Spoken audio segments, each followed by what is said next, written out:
দেখুন, মানুষ যখন বিপদে পড়ে খড়কুটা ধরে বেঁচে থাকতে চায়। এমন খড়কুটা আপনারা ধরবেন না যে খড়কুটা ধরার কারণে আরও উল্টা বিপদে পড়েন। কেন কথাগুলো বলতেছি একটু মন দিয়ে শুনবেন।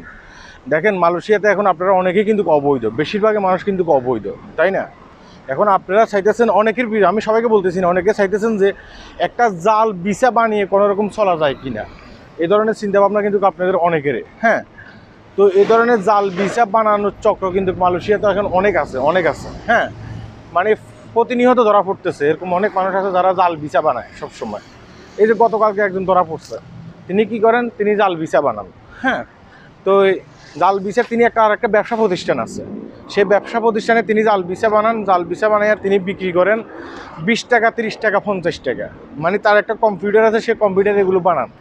আর এগুলো আমাদের অনেক বাংলাদেশি কী করে, এইসব ইয়েগুলো কিনে, জাল ভিসাগুলো কিনে। তারা চিন্তা ভাবনা করে যে রাস্তায় যখন আমি চলাফেরা করবো, হঠাৎ করে যদি আমাকে একজন পুলিশ ধরে, তখন আমি এটা দেখাবো। এটা দেখাইলে হয়তো আমাকে মানে তৎক্ষণিক ছাড়া দিব। ভাই, আপনাদের এইসব চিন্তাভাবনা আপনারা মন থেকে বাদ দিয়ে দিতে হইব, ঠিক আছে? এখানে মালয়েশিয়াতে যারা মানে পুলিশে চাকরি করে, শুধু মালয়েশিয়াতে না, সারা বিশ্বে যারা পুলিশে চাকরি করে, হ্যাঁ, তাদের তো ন্যূনতম শিক্ষা আছে, তাই না? হ্যাঁ, শিক্ষা ছাড়া তো তারা পুলিশে চাকরি করতে পারে না, কিংবা ইমিগ্রেশনে চাকরি করতে পারে না। এখন তারা যখন দেখবে যে আপনার কাছে কোনো কাগজপত্র নাই, সেই বিষয়টা আলাদা, ঠিক আছে? যখন দেখবে যে আপনার কাছে কাগজপত্র নাই কিন্তু একটা জাল ভিসা আছে, তখন চিন্তা করছেন বিষয়টা আপনি কোন ধরনের বিপদে পড়তে পারেন। তখন আপনাকে জিজ্ঞাসা করবে জাল ভিসা কোত্থেকে বানাইছো। আপনি যেই মানে অবৈধ থাকার কারণে যে সাজাটা হবে, জাল ভিসা থাকলে এর চেয়ে বেশি সাজা হবে। কেন বেশি সাজা হবে? কারণ আপনি অবৈধভাবে পুলিশকে বিভ্রান্ত করতেছেন জাল ভিসা বানিয়ে। কথা কি বুঝতে পেরেছেন? তো যারা অশুদ্ধ চক্র আছে, যারা ব্যবসা করে, হ্যাঁ, জাল ভিসার ব্যবসা করে, তারা তো দেখা গেছে কি টাকা পয়সা দিয়ে বিভিন্নভাবে অনেক ক্ষেত্রে পার পেয়ে যায়, ঠিক আছে? কারণ তারা জাল ভিসা বানিয়ে অনেক টাকা ইনকাম করে ফেলছে। এই যে আপনি যে একজন সাধারণ মানুষ, হ্যাঁ, আপনি যে একটা জাল ভিসা বানিয়েছেন 50 টাকা দিয়ে নিজেকে একটু আড়াল করার জন্য, আপনি কি মানে বাঁচিয়ে আসতে পারবেন? আপনি তো বাঁচিয়ে আসতে পারবেন না, তাই না?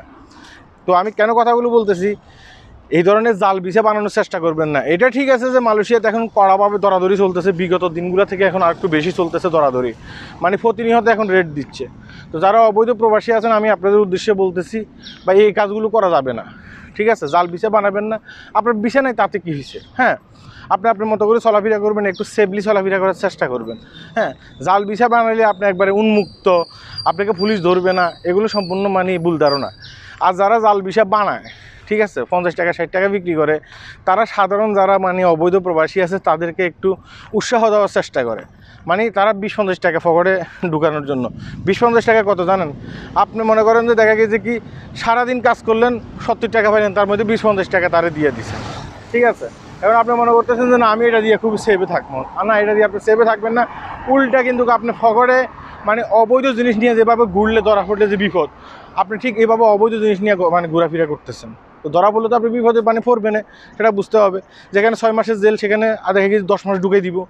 তো জাল ভিসা মানে জাল এই ভিসা নিয়ে চলাফেরা করবেন না। প্রতিনিয়ত এখন ধরতেছে, যারা জাল ভিসা তৈরি করতেছে তাদেরকে ধরতেছে, যাদের কাছে জাল ভিসা আছে তাদেরকে আরও বেশি ধরতেছে, তাদেরকে বেশি হেনস্থা করতেছে।